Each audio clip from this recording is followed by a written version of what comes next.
मित्रों, बिहार में अक्सर परिवारों के बीच ये कहा जाता है या एक यूं कहें कि मान्यता बनी हुई है कि पिता की जमीन पर बेटे का जन्म से ही हिस्सा हो जाता है।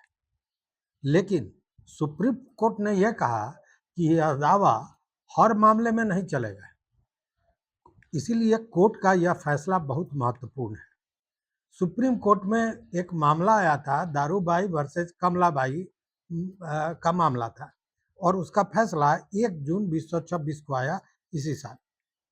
यह फैसला बिहार में जो जमीन को लेकर पारिवारिक विवाद है उसमें काफी महत्वपूर्ण हो सकता है, और खासकर वहां जहां परिवार में यह विवाद है कि जमीन पैतृक या संयुक्त परिवार का कोफर्सनरी प्रॉपर्टी या संपत्ति है या किसी व्यक्ति का सेपरेट प्रॉपर्टी है और उसकी मृत्यु के बाद उसके बच्चों को, पत्नी, भाई बहनों को उसका हिस्सा मिलेगा। और इसी को लेकर यह पूरा फैसला है। इसलिए एकदम साधारण भाषा में आज हम समझने का प्रयास करेंगे कि यह फैसला जो बिहार में प्रॉपर्टी को लेकर पारिवारिक विवाद चलता है उसमें कितना कारगर हो सकता है, कितना असर डाल सकता है। नमस्कार मित्रों, मैं हूं राकेश कुमार, आप देख रहे हैं माताभिमान। बड़े साधारण भाषा में इसको समझने का प्रयास करते हैं। मान लीजिए किसी आदमी ने अपने पैसे से जमीन खरीदी, जमीन उसके अपने नाम की थी, यानी वह उसकी अपनी जमीन थी। अब उस व्यक्ति की बिना वसीयत किए हुए ही मृत्यु हो जाती है।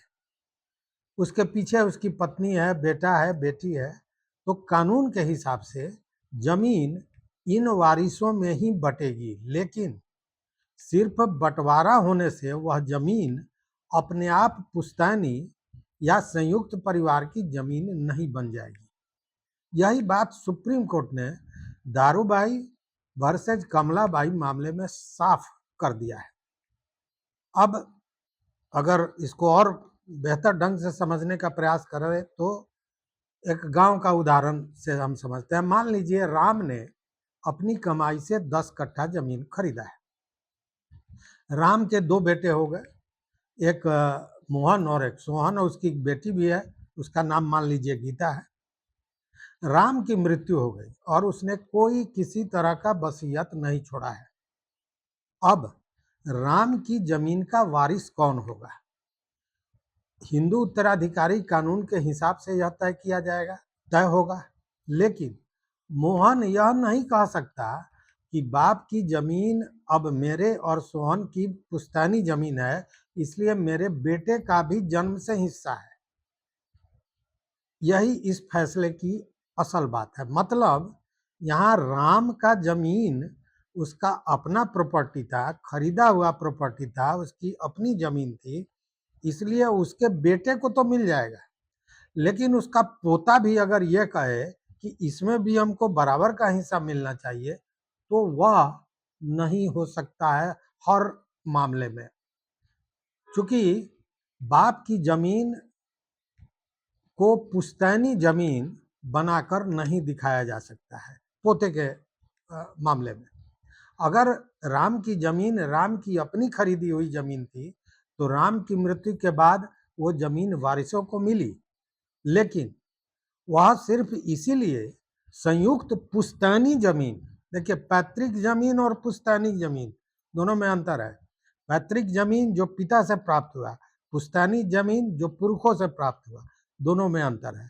इसीलिए अगर राम का जमीन उनके बेटे को मिला तो राम का पोता अगर कहे कि ये मेरी पुश्तैनी जमीन है तो ऐसा नहीं होगा। अब सबसे बड़ा सवाल कि पोते का क्या होगा, और यही बात बहुत लोगों को समझने की जरूरत है और यहीं पे कहीं ना कहीं भ्रम पैदा होता है। मान लीजिए दादा ने अपनी कमाई से, अपने मेहनत से जमीन खरीदा, दादा की मृत्यु हो गई, उनका बेटा जमीन का वारिस बना। अब बेटे का एक बेटा है, बेटे का लड़का है, मतलब उसका पोता है। वह लड़का यह कहकर जमीन में जन्म से हिस्सा नहीं मांग सकता कि यह मेरे दादा की जमीन थी, इसलिए मैं पैदा होते ही इसका मालिक बन गया। हर मामले में ऐसा नहीं होगा। अगर पिता को जमीन उत्तराधिकार के जरिए मिली थी और वह जमीन पिता की सेपरेट प्रॉपर्टी थी, पिता की अपनी प्रॉपर्टी थी और उस रूप में मिली थी, तो केवल पिता से बेटे को मिलने के कारण वह अपने आप संयुक्त पुश्तैनी जमीन नहीं बन जाती है। लेकिन एक बहुत जरूरी बात यहाँ लोग सबसे ज्यादा जहाँ गलती करते हैं, गलत समझते हैं, वह यह कि इस फैसले का मतलब यह बिल्कुल नहीं है कि पिता से मिली हर जमीन बेटे की निजी जमीन मानी जाएगी। पहले यह देखना पड़ेगा कि जमीन असल में किस तरह की थी। अगर जमीन पहले से संयुक्त हिंदू परिवार की कोफेरेंसरी प्रॉपर्टी थी तो वह उसका मामला अलग होगा। मतलब अगर वह पुश्तैनी जमीन थी तो उसका मामला अलग होगा। इसीलिए सिर्फ यह देखकर फैसला नहीं हो सकता है कि जमीन दादा की थी, बल्कि यह भी देखना होगा कि दादा के पास वह जमीन आई कैसे थी। उन्होंने खुद खरीदी थी या उन्हें विरासत में मिली थी या वह पहले से संयुक्त परिवार की जमीन थी। यहीं से पूरा मामला बदल सकता है। अब बेटी और पत्नी की बात को समझिए, क्योंकि ये तो बेटा पोता का मामला आपने समझा। इसमें बेटी और पत्नी को क्या मिल सकता है, क्या नहीं मिल सकता है, उनका अधिकार क्या है, यह भी समझिए। मान लीजिए पिता के पास अपनी जमीन थी, उनकी मृत्यु हो गई। पीछे मृत्यु के बाद उन्होंने पत्नी, दो बेटे और एक बेटी को वो छोड़ गए। तो बेटी यह नहीं मानी जाएगी कि शादी हो गई इसलिए जमीन में कोई हिस्सा नहीं है। अगर कानून के अनुसार वह वारिस है तो उसका हिस्सा बन सकता है। इसी तरह पत्नी का भी हिस्सा हो सकता है।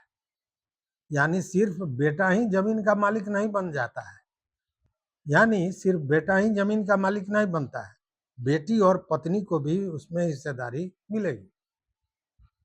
अब एक सवाल कि एक भाई अगर पूरी जमीन बेच दे तब क्या होगा, क्या वो बेच सकता है? मान लीजिए पिता की मृत्यु के बाद जमीन में 4 वारिस हैं। पत्नी है, दो बेटे हैं, 1 नंबर का बेटा, 2 नंबर का बेटा और एक बेटी, मतलब 4 लोग हुए। अब बेटा नंबर 1 कहता है कि मैं बड़ा बेटा हूं इसलिए जमीन मेरे कब्जे में है और मैं जमीन बेच दूंगा। ऐसा सिर्फ बड़ा बेटा होने के कारण वह जमीन बेच दे, ऐसा नहीं हो सकता है। उसका अपना जो हिस्सा है उस पर उसका अधिकार हो सकता है, लेकिन बाकी वारिसों का हिस्सा वह सिर्फ अपने नाम से नहीं बेच सकता है। मतलब वो बेचेंगे, जो वारिस उसके एक्चुअल वारिस हैं वही बेचेंगे। यह व्यक्ति चूंकि बड़ा है या करता है इसलिए सबको बेच दे, ऐसा नहीं होता है। यही बात इस फैसले में बड़ा महत्वपूर्ण है। बिहार में इसका कैसे फायदा हो सकता है या किसको किसको लाभ हो सकता है, इसको समझिए कि बेटी को क्या फायदा होगा। अगर बेटी का हिस्सा बनता है और भाई कहता है कि तुम्हारी शादी हो गई, अब तुम्हारा कोई अधिकार नहीं है, तो केवल शादी होने से उसका कानूनी अधिकार खत्म नहीं हो जाता है। पत्नी की स्थिति क्या बनेगी यहाँ सो देखिए।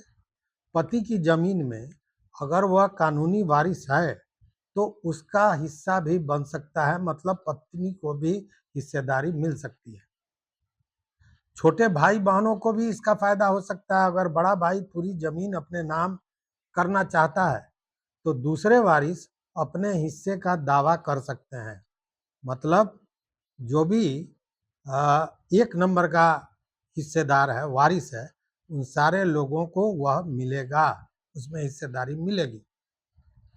लेकिन पोते का दावा कमजोर हो सकता है। अगर पोता सिर्फ यह कह रहा है कि यह मेरे दादा की जमीन थी इसलिए मेरा जन्म से इसमें हिस्सा है, तो पहले यह देखना पड़ेगा कि दादा की अपनी जमीन थी या वास्तव में संयुक्त पुश्तैनी जमीन थी। अब पैतृक जमीन और पुश्तैनी जमीन का फर्क समझिए, तब ये पूरी कहानी अब आपको समझ में आ जाएगी। गांव में हम अक्सर दोनों को एक ही समझते हैं, चाहे वो पुश्तैनी हो या पैतृक हो। कहते हैं कि बाप दादा से मिली जमीन है, मतलब पुश्तैनी जमीन है। लेकिन कानून में यह मामला इतना सीधा सपाट नहीं है। बाप दादा से जमीन मिल जाना और जमीन का पुश्तैनी होना दो अलग अलग बातें हैं। यही इस फैसले की सबसे बड़ी सीख थी। एक लाइन में अगर पूरा फैसला हम कहें तो अगर जमीन किसी व्यक्ति की अपनी अलग जमीन थी और उसकी मृत्यु बिना वसीयत के हुई तो उसके वारिसों को जमीन विरासत में मिलेगी, लेकिन सिर्फ विरासत में मिलने से वह जमीन अपने आप संयुक्त पुश्तैनी जमीन नहीं बन जाएगी।